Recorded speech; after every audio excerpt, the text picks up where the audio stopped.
মহামণি নারদ, নারদ একদিন ভগবানের কাছে জিজ্ঞাসা করেছিলেন, ও ভগবান, প্রভু অদয়ময়, এ বিশ্ব জগতের মাঝে তুমি একটিবার আমাকে বলে দাও, জগতের মাঝে তোমার ভক্ত সঙ্গ করলে তাতে কি ফল হয়, তোমার ভক্ত সঙ্গ করলে কি ফল প্রাপ্তি হওয়া যায়, তুমি একটিবার আমাকে খুলে বলো। ভগবান বললেন, নারদ, তুমি দেখতে চাও না শুনতে চাও? নারদ বললেন, হে ভগবান, বিশ্ব জগতে যদি কেউ দেখতে পারে সে কি শুনতে চায়? যে সারা জীবনে দেখতে পারলে কেউ শুনতে চায় না, আমি দেখিতে চাই। বলছে, নারদ, দেখবে পরে, আগে একটু শুনে আসো, তোমাকে দেখিয়ে দেবো, ওই শোনার মধ্যে তোমার দেখা হয়ে যাবে। যাও, আগামী দিন সুপ্রভাতে যার সাথে তোমার জীবনের সর্বপ্রথম সুপ্রভাতে যার সাথে দেখা হবে তার কাছে এই ভক্ত সঙ্গের কথা জিজ্ঞাসা করবে, সেই তোমাকে বলে দিতে পারবে। ভগবান বলেছে, ওমা ওই বাচ্চাগুলোকে আলাদা রাখো তো, বাচ্চাগুলোকে যাদের কাছে রাখো তো। কথা বলবে না, একদম কথা বলবে না, চুপ। নারদ পরদিন সকালে যখন রওনা দিয়েছে,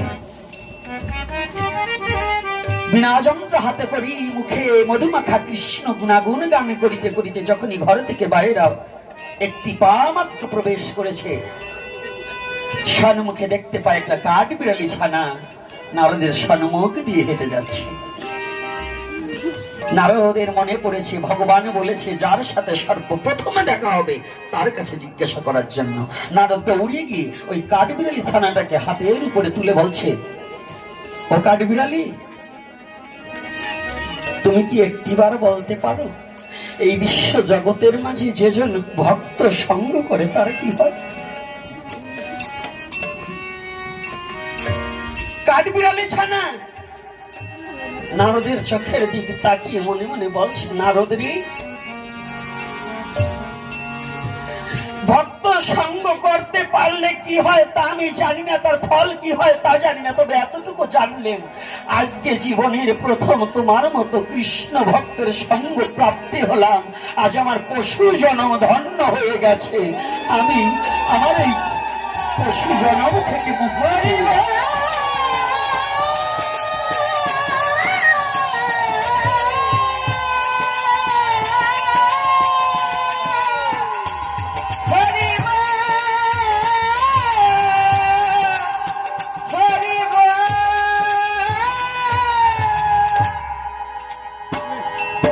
এমনি কথা বলতে না বলতে নারদের হাতের উপরে এই কাঠবিড়ালি ছানা প্রাণ ত্যাগ করেছে। নারদ বড় চিন্তিত হয়ে গেছে, একই আমি এই কাঠবিড়ালি হত্যার দায় ঠেকলাম। নারদ আবার চলে গেছে ভগবানের কাছে, ও ভগবান, একই আমি ভক্ত সঙ্গের কথা জিজ্ঞাসা করার সাথে সাথে কাঠবিড়ালি ছানা আমার হাতের উপরে প্রাণ ত্যাগ করলো, তাহলে আমার গতি কি হবে? নারদ দুঃখ করে না, আজ যাও, আজকে যার সাথে দেখা হবে তার কাছে তুমি জিজ্ঞাসা করো। নারদ রওনা দিয়েছে পরদিন সকালে। কিছুদূর যেতে না যেতেই দেখতে পায় সদ্য প্রসব হয়েছে একটা গোবৎস। সদ্য কেবলমাত্র কিছু সময় আগে প্রসব করেছে। ওই বাড়ি থেকে নেমে এসে ওই নারদ যে পথ দিয়ে রওনা দিয়েছে হরি গুণাগুণ কীর্তন করিতে করিতে ওই পথের সামনে নারদের সম্মুখে এসে দাঁড়িয়েছে।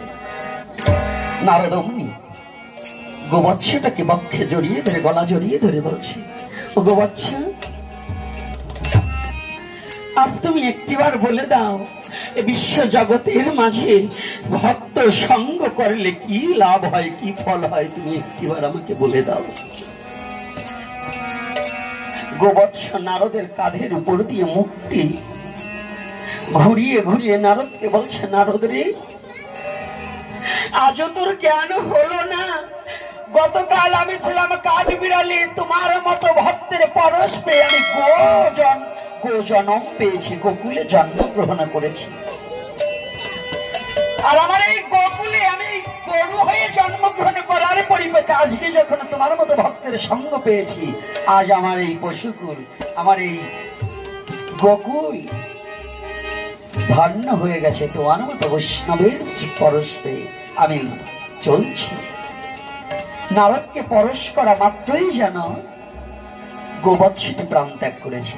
নারদ চমকে উঠেছে, কি আমি গো হত্যার দায় ঠেকলাম? আবার ভগবানের কাছে চলে গিয়েছে। ও ভগবান, আজ আমি বড় অন্যায় করেছি।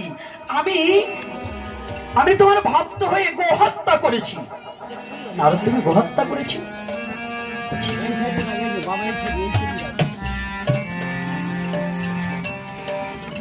আমি গো হত্যা করেছি? বলছে গো হত্যা করেছি? বলছে না, বলছে তোমার ওই ভক্ত সঙ্গের কথা জানতে গিয়ে আজ আমি গো হত্যা করেছি। আর জীবনে কোনোদিন তোমার কাছে জানতে চাইবো না। যদি আমি ভক্ত সঙ্গের কথা জানতে গিয়ে যদি আমি হত্যার দায় ঠিকই, তাহলে আর কোনোদিন আমি জানতে চাইবো না।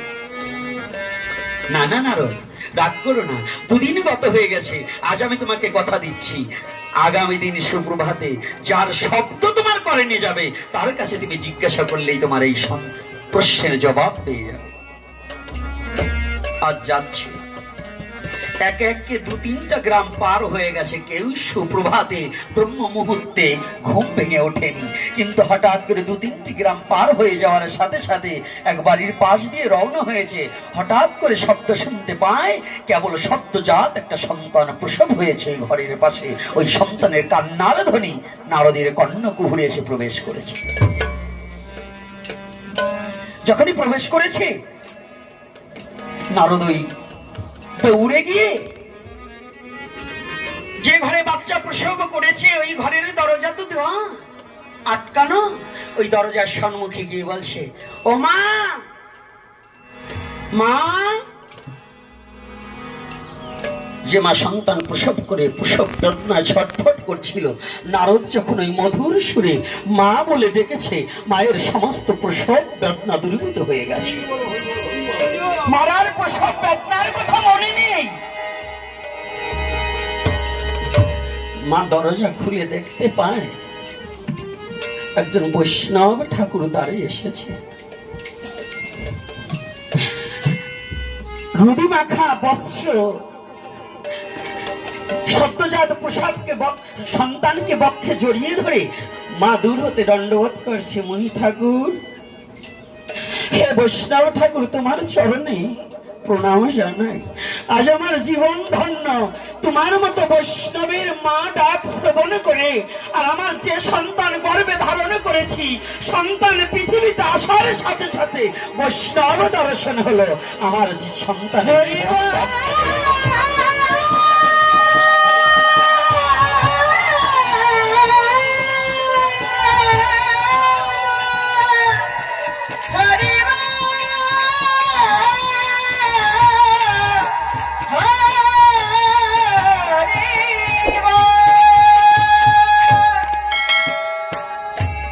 জীবন ধন্য হয়ে গেছে। বলছে, ওমা, তোমার যে সন্তানটা সবে মাত্র প্রসব হয়েছে, ওই সন্তানটাকে আমার কাছে একটু দেবে, আমাকে একটু কোলে নিতে দেবে? মা বলছে, দুটি নয়নের জল ছেড়ে দিয়ে বলছে, বৈষ্ণব ঠাকুর,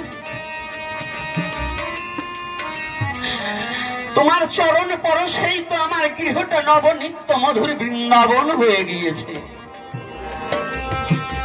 আর তুমি আমার সন্তানটাকে বক্ষে দেবে?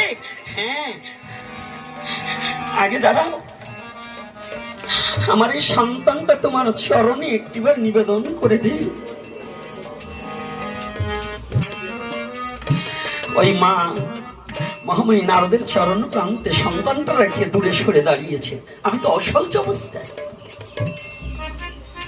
মহামণি নারদ দৌড়ে গিয়ে সন্তানটাকে বক্ষে ধরে চোখের সামনে এনে মনে ভয় যাচ্ছে, আমি দুদিন যাকে ধরি সেই তো মরে যায়। আজকে না জানি মায়ের সন্তানটাকে কি আমি হারা করে দেব কিনা, আমি জিজ্ঞাসা করব কিনা।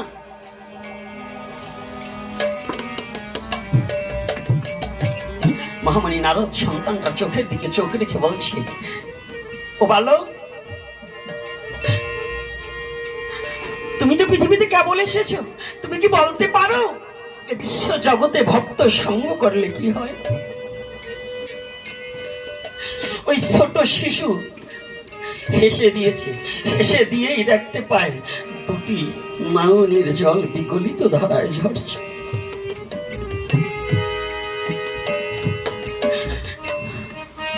নারদ বলছে, তুমি কাঁদছো কেন? তুমি হাসলে কেন আর কাঁদছো কেন? বলছে, আমি কাঁদছি কেন আর হাসছি কেন? প্রথম হেসেছি যে নারদ আজও বোকা রয়ে গেল। আমি পরে কাঁদছি এ কারণে, ও নারদ তুমি যে জানতে চেয়েছো ভক্ত সঙ্গ করলে কি হয়, তবে শোনো, প্রথম যেদিন তোমার সাথে আমার দেখা হয়েছিল সেদিন আমি কাঠে বিড়ালি ছিলাম। দ্বিতীয় দিন তোমার সাথে যখন আমার দেখা হয়েছিল আমি সেদিন গোবৎস ছিলাম। তোমার মতো ভক্তর পরশ করে আজ আমার মনুষ্য জন্ম হয়েছে। আর আমি কাঁদছি কেন জানো? নারদ, আমি কাঁদছি এ কারণে, তোমার মতো ভক্ত পরশ করে, বৈষ্ণব পরশ করে আজ আমি মনুষ্য কুলে জন্মগ্রহণ করতে পেরেছি। আমি কাঁদছি এ কারণে, আমি কি জীবনে আর কোনোদিন তোমার মতো বৈষ্ণবের সঙ্গ পাবো কিনা তাই ভাবছি। আর